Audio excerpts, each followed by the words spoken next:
Welcome to the Be Ruthless Show, where we have the conversations that other people don't, the conversations that other people won't. I'm your host, Sam Ruth, and I'm ready to make a lot of noise and disrupt things, ruthlessly. Thanks for being here today. Now let's get to it.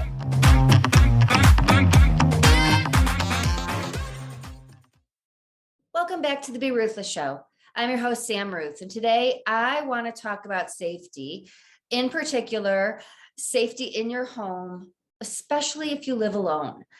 I could go on and on for hours about all types of things, pepper spray and this little thing I have on my keychain that makes an alarm, but I'm specifically talking about things we can do in our homes, especially for those of us that live alone. I took a major spill on the ice a few days ago, last Thursday, and it really freaked me out.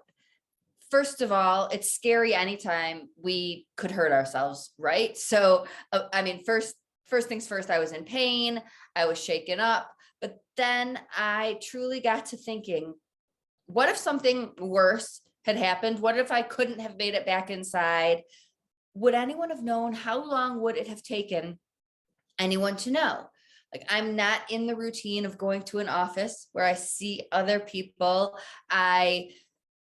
The pandemic has changed things for all of us, and my routines aren't that the way they used to be, where if I miss a Pilates class that I go to every week, someone's going to know because I'm there. It's not that world for me anymore, and for most people. So I think it's important to be aware of this and have things in place ahead of time so that you aren't in a situation that can create more panic. It's scary enough to have a fall or to have a flat tire, like to have any of those things happen where you're alone and you need some help.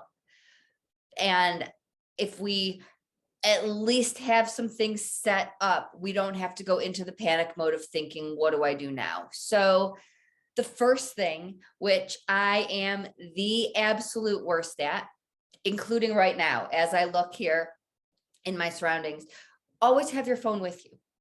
I am guilty of not doing this the majority of the time. Even when I go out and I walk my dogs, like if I run an errand that's like a mile or two away and I forget my phone, no big deal, but it is a big deal if something happens, right? So it's not difficult. It might seem silly and you think, why would I put my phone in my pocket just to take out the garbage or go get the mail? But what if you're like me and you're a klutz and you wipe out on the driveway on the way? So I think that is the first thing. And this is even an argument for Apple Watches and all the new technology that's coming out that I am not the biggest fan of. But for something like this, it proves useful. And so that is what I'm going to start working on this minute, to always have my phone. That doesn't mean it has to be on. That doesn't mean I have to allow it to distract me from other things, but it's there if I need it, especially in case of an emergency, right? So that's the first thing. The second thing is have the emergency numbers that you need in your phone, as well as in other places.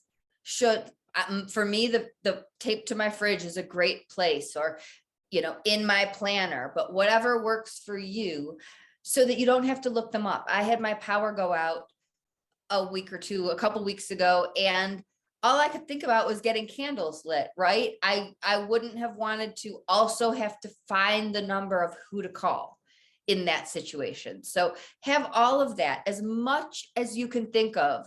And you can even put it in your phone as emergency doctor, emergency family, emergency power, so that it's clear to you. And just in case anybody else had to access your phone, it's pretty simple. So I think those are two things we can all take action on right now and do more often, if not all of the time, to make sure something worse doesn't happen. I mean, I am the biggest klutz, so this could happen to me on a regular basis, but not to the point that this was scary. And it got me thinking,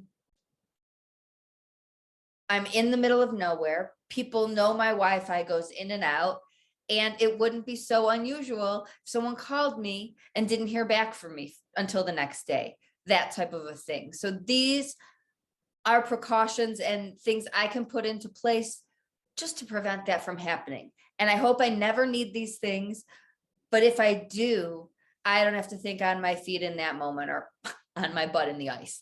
The next thing is get to know your neighbors. Now, I know some people live in more rural areas than I am, where you might be miles and miles from your neighbors.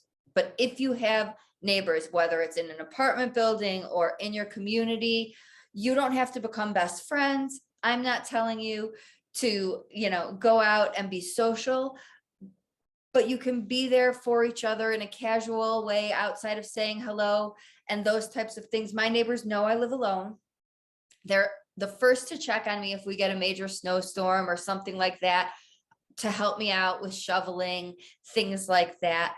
But they don't know my routines. They don't know if it's weird not to see me on this day or that day. So what I can do besides getting to know my neighbors is let them know a few other things. Like, I keep my porch light on. So if my porch light isn't on, check on me. That means something's not okay. That type of a thing. Obviously, I've walked by houses and seen, a bunch of papers piled up or mail piling up. And in those situations, you can think to yourself like, oh my God, is anybody there? Is everything okay? But if that's not happening, people don't necessarily know what to look for. So if you can give them clues, I also have my dogs, right? So if my dogs were barking outside and I wasn't interacting with them, that would be weird. My neighbors would be like, what's going on with Sam's dogs? So giving them that type of information, just so the people around you know what's up. They might pay attention to a stranger's car coming and, making sure no one breaks into your house. And that's wonderful. But we need them to pay attention to if we're okay, and we can pay attention to if they're okay, those types of things. And this applies even if you live with people, but especially if you don't, right? So having your phone with you, making sure all the numbers that you can think of, all the emergency numbers are in there. Get to know your neighbors. This is the biggest one for me. Make yourself accountable. Have some check-ins.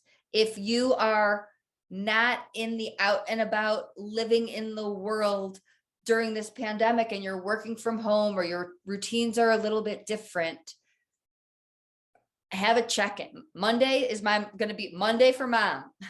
Monday, mom, if you don't hear from me, something's up, check in. Tuesday, dad. Wednesday, Zach, my brother. Thursday, my friend, Jessica. Like, if I have something set up, it doesn't have to be a 3-hour conversation. It doesn't have to be anything other than, you're my Monday check-in. It was pretty scary falling, and I want to make sure that if something ever happened to me, people would know. So if you don't hear from me on Mondays, check in. Okay. So that might not be up your alley. I should have said this at the beginning. If you have ideas, please, I would love to hear them. Sam at Samantha Ruth. My clients would love to hear them. This is information that can help so many people. And it might not seem like the typical topic for this show, but I do think it's something that we need to talk about, that we need to be aware of, because accidents happen, and that's when our minds are the most frazzled and we're not thinking clearly. And if we can have these things lined up and in place in the event that something like this happens, we'll be so much better prepared to deal with it. That doesn't mean it'll be fun, but better prepared to deal with it. You don't have to lay there on the ice going, oh my God, is anyone going to find me, right? That did go through my head. So don't put yourself in that position. The last thing, kind of similar, going back to the Apple Watch concept, is security and technology in the world that we live in now. When I moved from Denver to Boulder and I did not follow my own rule, when I lost Jim, I immediately got security at my house in Denver. Made me feel more safe. And I think it's a benefit, again, whether you live alone or not. But there are additional features besides an alarm. You can have things set up so that if I don't turn my light on at this time, or if I don't, whatever works for you, if I don't shut my windows, that it notifies an alarm, which is connected to whatever system you're affiliated with, right? So when I was in Denver, I had mine through Xfinity, through Comcast. So however it was, they constantly have a connection to my Wi-Fi, my signal. And if the precautions that I have set up are not met, it sends an alarm to the Denver police, right? And if I didn't turn that alarm off or know the code word when they check on me, they come to check on me. Okay, so this is a great concept. And I'm not kidding you. I had my windows set because I liked them open, but shut them at night. So if I didn't shut them at night, that alarm would go off.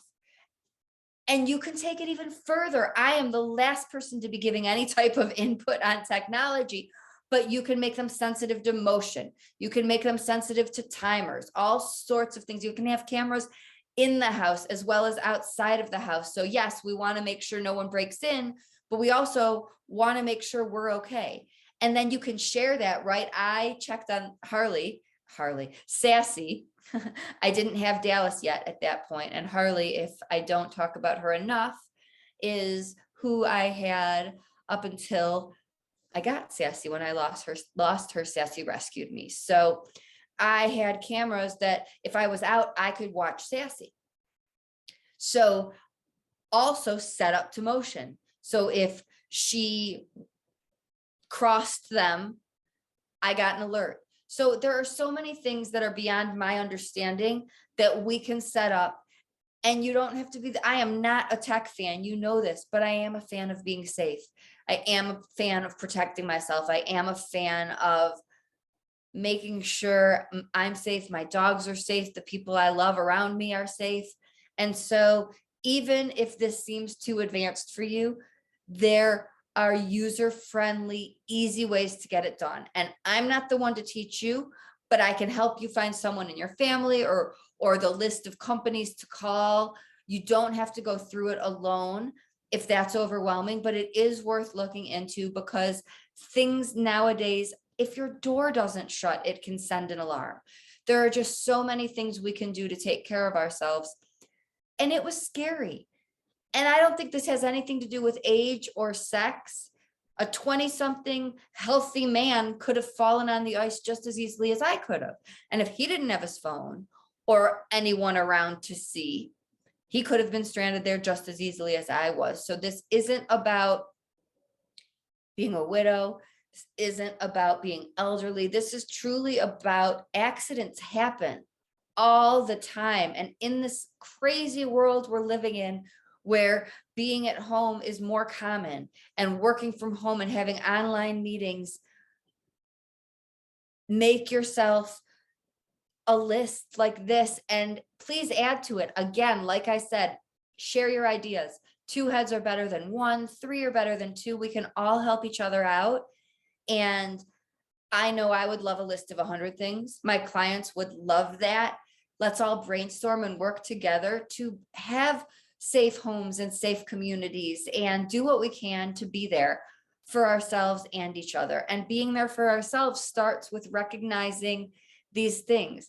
Even if you have a partner, but you're home alone 9 to 5 while they're at work, something can still happen. So this is relevant for any and everyone. I'm sure you have a loved one that you've been worried about in the past, where if they don't check in by a certain time, your heart starts to race a little. That's not fun for anyone. So learn from my mistakes, learn from this slip and fall, and please let me know additional ideas that you have so we can make this list longer and be there to support each other. Thank you as always. And until next time, always be ruthless.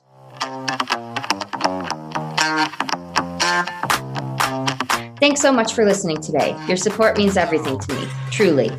If this podcast resonates with you, please do me a favor and join in the Ruthless movement by making some noise and doing one of these 4 things. Subscribe so you don't miss an episode. Tell a friend so we can break stigmas even faster. Leave a review so people can see what you think of the show. And last, if you want to learn more about me and be a part of the Grief Cab community, please head on over to the Facebook group. We'd love to have you. Thanks again for spending your time with us, and see you next week.